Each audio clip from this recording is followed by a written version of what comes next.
This is Jennifer Gonzalez welcoming you to episode 122 of the Cult of Pedagogy podcast. In this episode, we're going to talk about using one-pagers in the classroom.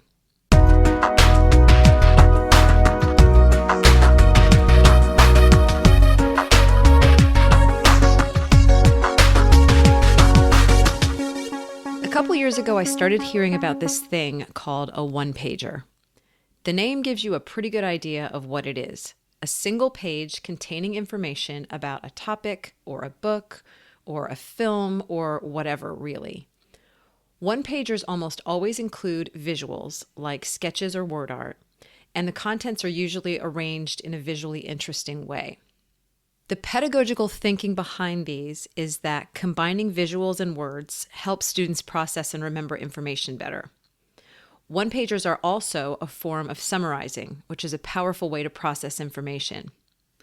Although one-pagers have been most popular in English language arts classes, they are being used in history, science, and even math classes with an incredible variety of designs and details. But just like with any other vehicle for learning, if you jump into one-pagers headfirst without learning a few tips from people who have been there, you might hit some snags.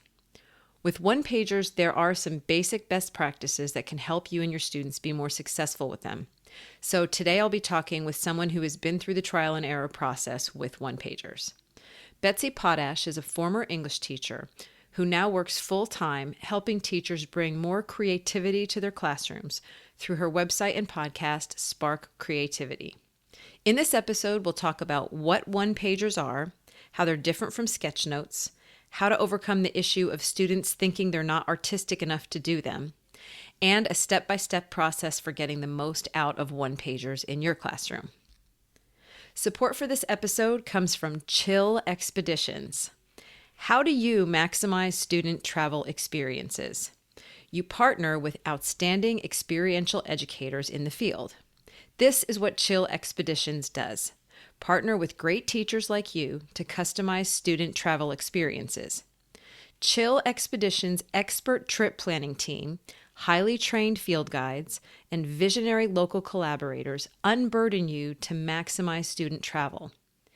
Getting kids out of their comfort zones is important, but Chill Expeditions does more, working to help kids expand their comfort zones so they can more ably navigate this challenging world. Founded by innovative teachers who know how to get the best out of kids when traveling, Chill Expeditions has the finest professional field educators in the business because the educators you travel with matter. Learn more at chillexpeditions.com. Support also comes from Kidem.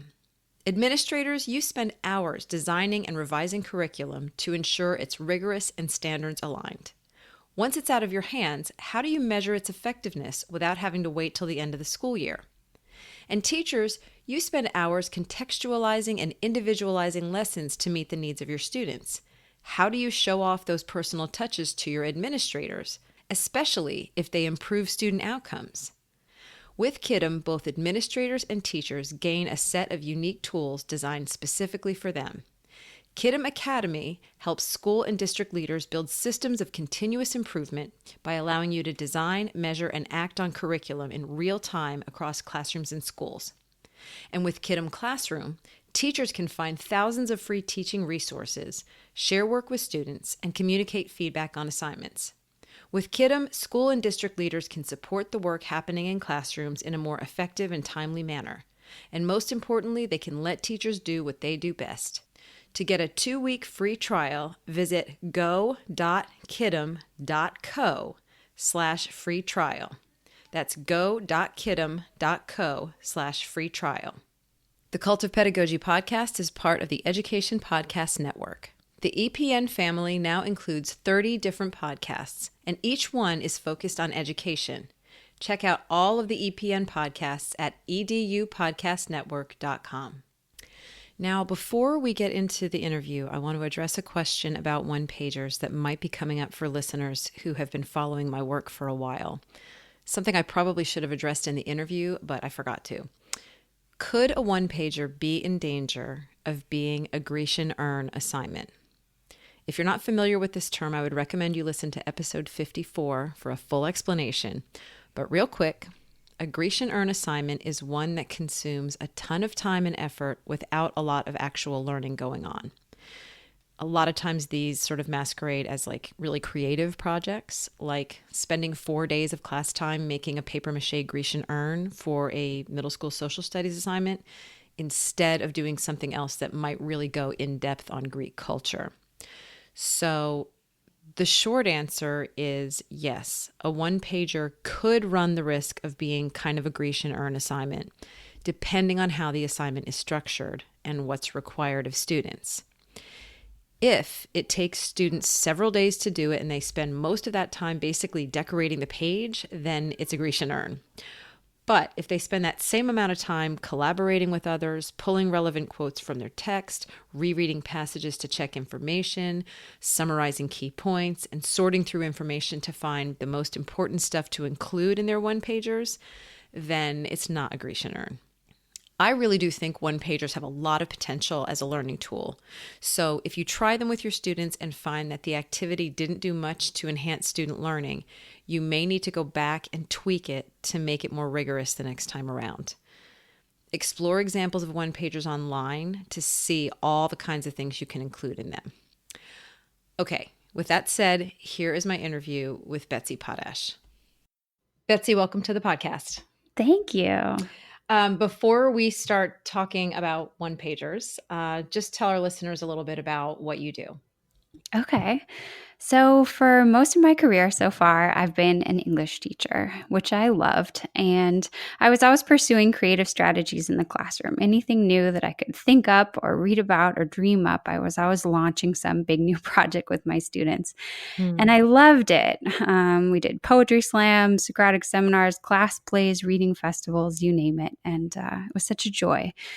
But I found that throughout my career, I ran into a lot of misunderstanding and a lot of judgment, and that was sad, and that was frustrating to have those obstacles with my colleagues. And I felt like I wanted to make a difference to other creative teachers who are facing the same thing. So, after about 10 years in the classroom, I followed my dream to move to a work where I could support and empower other creative teachers and help them to know that they weren't alone and give them the strategies that they maybe didn't have time to research when they were up till midnight planning their new projects. So now I work on my website, Spark Creativity. Spark Creativity. Okay. And so we're going to give people, actually, we can give them the URL now, but we'll give it to them again at the end, just in case they happen to drop off before we get done. What's the URL of the website? It's www.nowsparkcreativity.com. Great. So anybody who's an English teacher, you're going to have something in common with them, but we're definitely going to be branching out our conversation of one-pagers for any subject area. So absolutely. Yeah. People are not an English teacher. Yeah, they should be, they should stay tuned. So, okay, for any listener who has never heard of a one-pager, explain what they are and how you use them. I would be delighted. So a one-pager is actually a really simple concept. It's a lot like what it sounds like. It's powerful. It's easy to use. I always think back to the way I used to study for final exams when I was in high school. I would take reams of information, everything from an entire semester or a year, and I would jot it down on a couple pieces of paper using a colorful set of markers. I would try to make it as visually appealing as I possibly could. Just put the key information, the most important formulas, the quotations that I thought there would be essays about. And I would add little sketches and little symbols and doodles because I wanted the information to stick in my head and I wanted to enjoy looking at it. Basically, that's what a one-pager is. A student takes whatever they have learned. It can be from a film, it can be from a podcast, from anything, and they put down those key concepts, the most important quotes, the big ideas onto a piece of paper. And then they're going to illuminate them with sketches and symbols, icons, drawings, whatever works for them. And I think the reason that this works so well, the reason that it worked so well for me is that it combines these two powerful parts of our brain. There's the visual and there's the verbal. And I learned about this a while ago when I was interviewing Mike Rohde on my podcast about sketch notes. And he told me about this dual coding theory that I think I knew in my head, but not the formal concept. So there was this guy Alan Pavio, and he put forth this idea, the dual coding theory, that there are two ways of processing information, the visual and the verbal. But the most powerful option to understand and really retain material is when you use both. Mm-hmm. Um, so for me, I like to think about advertising campaigns. If you think about any advertising campaign you've ever seen, it's always going to combine these two powerful elements. If you look at like a Nike ad, what's more powerful, just to see the words "just do it," or to see like a tennis serve being smashed across the court by Serena Mm-hmm. Williams and then this huge "just do it" gets splashed across the backcourt? Yeah. You're so much more impacted by both. Right. I think that's how it works for students too. Yep. Yep. There is, and there is a I think a lot of research that kind of runs the gamut from like graphic organizers to sketch note types of things to even just really really simple doodles besides next to like a vocabulary word, for example, that really do back up this idea that doing something visual along with the words that you're learning or the concepts that you're learning verbally really strengthens your memory and your connecting of ideas.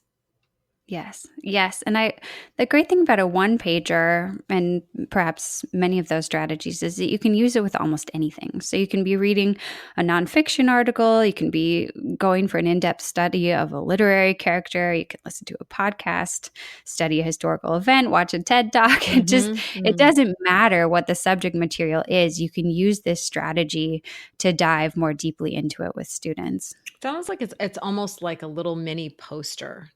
Yeah, except you can just do it on whatever piece of paper you have lying around. Yeah. What would you say is the difference, if there is one, between a one pager and a sketch note? I think sketch notes are usually taken on the fly. So with a sketch note, you're just going to be writing down and doodling and drawing as you listen. And you can definitely do that with one pagers too. But I think often when teachers are using them as a summative project, students have a lot of time to think, to look back over material, and to try to Okay. really get the best. So they're more planned out.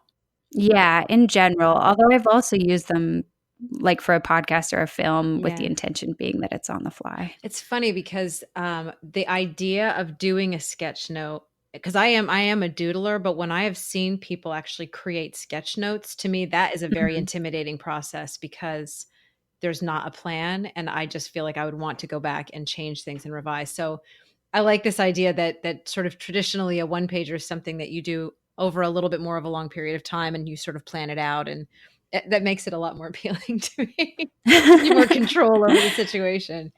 Yeah, absolutely. So, and this can be used. You're saying it can be used for almost any sort of text, and I'm putting that word in quotes. And it Right. can be used as a lot of different kinds of assignments. So, y- can you give a couple of examples of types of one pager assignments that you have either seen or given yourself? Yeah. Yeah, absolutely. So we talk about this a ton in my Facebook group and we're always sharing pictures. So I get to see examples from all over the world. Yeah. And one really cool one that I saw a couple weeks ago, a teacher had worked with a school and shared the one pager idea. And the school had had all the students in the school create a one pager about themselves. And they exhibited these beautiful one pagers sharing the story of each student in the hallway. And they called the exhibit Tell Your Story. And I just think that is such a powerful use. Mm-hmm. Having students do a one pager about themselves, either just as a person on their personal history or about how they work best as a learner or about their reading history or whatever. That's a really powerful use. I see a lot of one pagers used as a final project with a choice reading novel or literature circles in English, Mm. in history after studying like a big war or a big exploration to sort of sum up what's been showcased. And though I haven't worked as much with science and math teachers, I can easily imagine that when you're working with a complex concept in science or math, that incorporating sketches and drawings along with key formulas and key ideas would be really helpful. Mm-hmm. I do think there probably is something to the idea of being limited to that one space too. That those types Right. of restrictions can really force you to make decisions about what's important. And and just, I don't know, I'm just noticing more and more, and I'm hearing that more and more, that creativity really can thrive inside some kind of a restrictive environment, rather than just, no holds barred. Yeah. Yeah.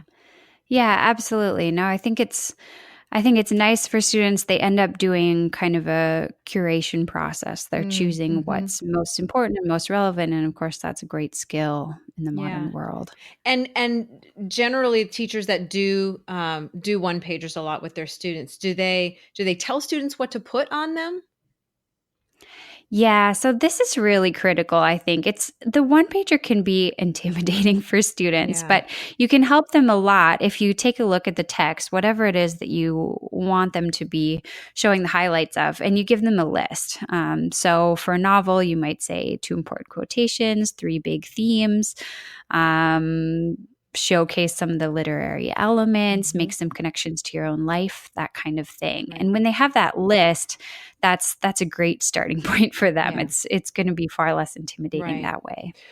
Speaking of intimidating, you and I had talked about this before, and I can completely relate to this too. That for some kids, they resist the idea of doing one pagers because they say, "Well, I'm not artistic. I can't. I'm not a great artist, so I can't do this." So, how have you solved this problem? Because you've come up with a solution for it. Yeah, yeah. Well, I think across the board, it was the number one reason the teachers that I was working with didn't want to try one pagers, because it's always the elephant in the room when it comes to creative interdisciplinary projects. There are always some kids that feel like they shouldn't have to have colored pencils now that they're in high school, right? They're just like, I have moved past coloring and I'm not going to do anything artistic. And they roll their eyes. But then there are those few students that are just incredible at art, and their work gets showcased all over Teachergram and Facebook. And so Mm, you see those examples and you're like, oh my God, well, her students are so artistic, but my students wouldn't like one pagers. yeah. And so I heard those kind of comments over and over. And so I developed this really simple idea of just creating a layout, a template for a one pager that would connect all those different elements that I wanted to see from the students with a specific region of the page. So Mm, I just opened up PowerPoint, I grabbed the shapes tool, I made a whole bunch of different ones. There were ones with a star in the middle and boxes around hmm. it, there were framed ones with little circles, whatever. But um, when I would design the instructions, it would say, put three key quotations in the three stars across the bottom and illuminate them Yeah. somehow with your lettering, with your sketches, with an image, whatever you want to do, and write the themes around the border of the page in the rectangle that's there. And this small element of creative constraint just seemed to free up those students who felt like they weren't artistic and make them feel like they could succeed on the assignment, even if they felt like their use of color or their sketches were inadequate. And that the reality is, many of those students are very creative and artistic, and they've just sort of sold themselves down the river. Mm. They don't think that they can do it, and it's sad because the skill of connecting design and content is so relevant in the modern Yeah, world. yeah, and just having a little bit of structure given to them, then they're able to move forward. And at your templates, by the way, we are going to be in the blog post that I'm going to put with this podcast. We're going to be linking people to where they can actually get your free templates. They're so fun. I Mhm. designed them a while ago, and there are two sets. So there's one set that's for teachers of any discipline, and you're just going to see the templates, and then you can connect them to your own Mhm. requirements. And then there's another set for teachers of English, and there are four different templates with instructions for responding to novels. And I think I've shared them with about 10,000 teachers at this point, and I just love hearing from them. I hear from them every day about how it helps students over this very issue of being frightened Oh, of that's art. awesome. So, okay. So let's just, if someone's listening to this and they're thinking, okay, this sounds great. I want to try this. What are the steps that a person should take if they're going to do their first one pager? Yeah. What should they do? Yeah. So it's really, there's no need to be intimidated. You're just going to choose the text that you want your one pager to be for, whether it's a TED talk or a math concept or a book. And you're going to create a little list of what you want the students to put into their one pager. So some of the things you might think about are quotations, key themes, literary elements in English, some discussion of the style of the work, important characters or dates or figures, ways to connect to other disciplines that will often reap some really rich work from students, and also ways to connect what they are studying to their own lives. I like to include that in most of my one pagers too. So once you have your little list, then you're going to either create a layout. I use the shapes tool in PowerPoint and find that very straightforward, but you can also just get templates from me. And LinkedIn. I'm going to pause you for one post. second, because I want to make for people who are listening and are thinking, what? Like, I think there are a lot of people that have never used PowerPoint to actually create an 8.5 by 11 printout. Oh, that's So true. we just need to make sure that they know that when you're setting the slide size, you can actually change it to letter size to 8.5 by 11.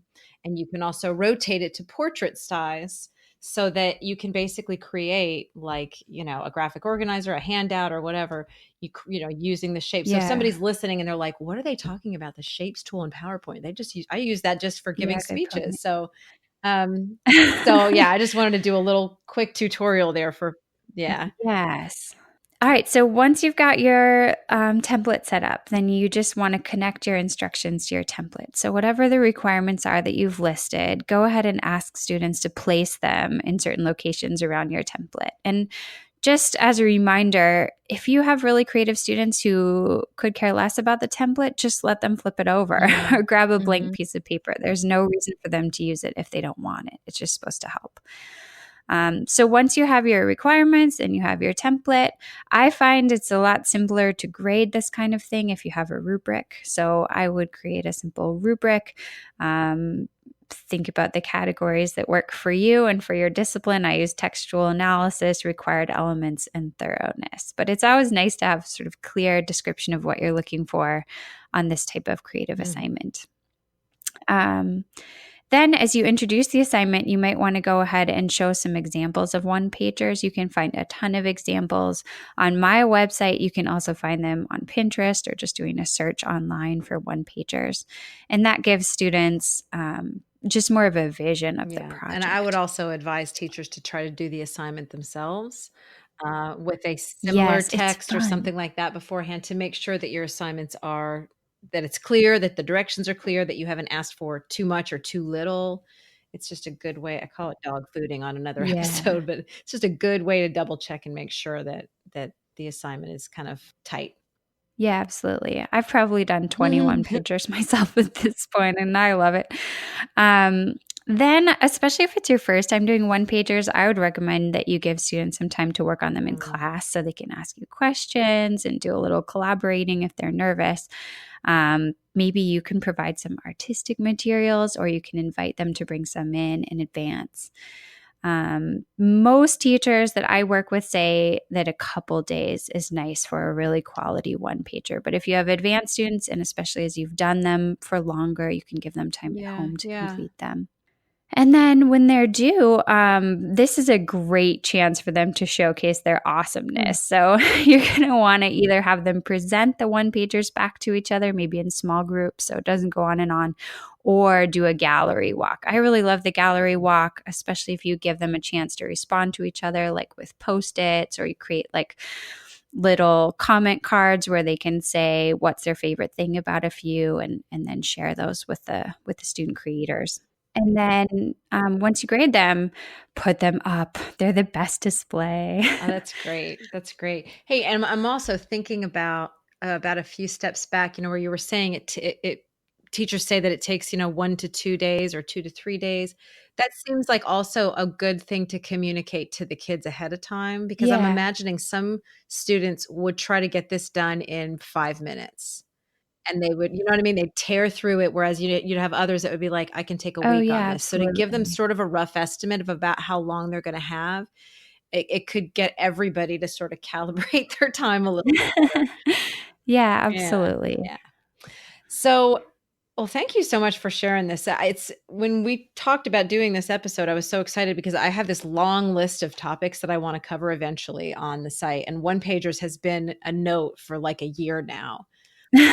So it was just such a gift that you said, "Hey, let's do something about one pagers." I was like, "Okay, sure." But this one pagers is just one fraction of the stuff that you sort of talk about and offer online. So where can people find more of your work online? You can find me at www.nowsparkcreativity.com. And there's a menu across the top that I think is the most helpful way of navigating. You can link out to my Facebook group, Creative High School English, find free classroom resources, and check out my podcast from there. Yes, and your podcast is called the Spark Creativity Teacher Podcast. That's right. It's my labor of love for busy English teachers who can only squeeze in a recording now and then. And I was not too long ago, I was a guest on your podcast. So absolutely, anybody that's a regular listener of mine, you go over there and you'll find my interview and then lots and lots of other ones too. So yes. Anybody who's looking for a new podcast and hasn't heard of that one, definitely check it out. Thank you. Yeah, Betsy, thanks so much. This was great. Oh, it was a pleasure. Thanks for having me on. For links to all the resources mentioned in this podcast, visit cultofpedagogy.com, click podcast, and choose episode 122. To get a weekly email from me about my newest blog posts, podcast episodes, and products, sign up for my mailing list at cultofpedagogy.com/subscribe. Thanks so much for listening and have a great day.